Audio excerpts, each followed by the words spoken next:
ఈరోజు bill gates అమరావతికి వచ్చారు. వాస్తవానికి స్పెసిఫిక్‌గా ఏ పర్పస్ కోసం వచ్చారు అన్నది క్లియర్‌గా అయితే తెలియడం లేదు కానీ, బట్ చంద్రబాబు నాయుడు గారికి తనతో ఉన్నటువంటి పరిచయం, బిల్ గేట్స్ రాష్ట్రానికి వస్తే కాసింత ప్రమోషన్‌గా కూడా ఉపయోగపడొచ్చు అని మొదటి స్టెప్‌గా తననైతే ఇన్వైట్ చేసినట్లున్నారు. డబ్బున్న పెద్ద మనిషి కాబట్టి ఫస్ట్ వచ్చినప్పుడు ఏదో ఒక డిస్కషన్ జరగాలి కాబట్టి ఆ గేట్స్ ఫౌండేషన్ తరపున కొన్ని సామాజిక సేవా కార్యక్రమాలు చేపడుతూ ఉంటారు కాబట్టి ఎటు కార్పొరేట్ సోషల్ రెస్పాన్సిబిలిటీ అనేది ఉంటుంది కదా, అది చేయాలి కదా రూల్ ప్రకారం ఆయన. సో ఆ సోషల్ సర్వీస్లో భాగంగా ఏదైనా ఇక్కడ రాష్ట్ర ప్రభుత్వం చేపడుతున్న ప్రాజెక్టులో భాగస్వామ్యంలో అయ్యే అవకాశం ఉంది అని అయితే వార్తలు వెలువడుతూ ఉన్నాయి. బట్ ఈరోజు బిల్ గేట్స్ పర్యటన ముగిసిన తర్వాత చంద్రబాబు నాయుడు గారు బిల్ గేట్స్ కలిపి ఏదైనా ఒక ప్రకటన విడుదల చేస్తారేమో చూడాలి. అంటే ఇక్కడ ఇంట్రెస్టింగ్ ఏంటి అంటే కొంత వ్యవసాయము రైతులకు సంబంధించి కొన్ని కార్యక్రమాలు ఉన్నట్లున్నాయి.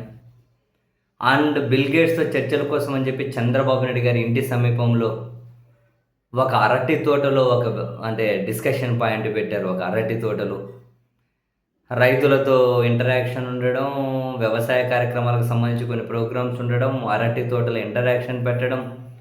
బహుశా బిల్ గేట్స్ ఏమైనా వ్యవసాయంలో పెట్టుబడులు పెట్టే దిశగా ఆలోచన చేస్తూ ఉన్నారా? ఆ దిశగా ఏమైనా ఆయన దగ్గర ప్రణాళిక ఉందా?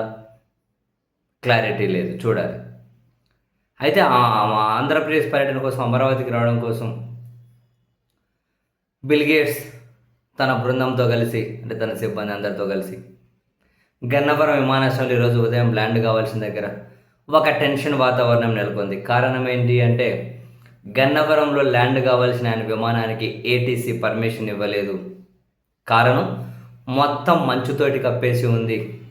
విమానాలు ల్యాండ్ కావాల్సినంత విజిబిలిటీ అక్కడ లేదు.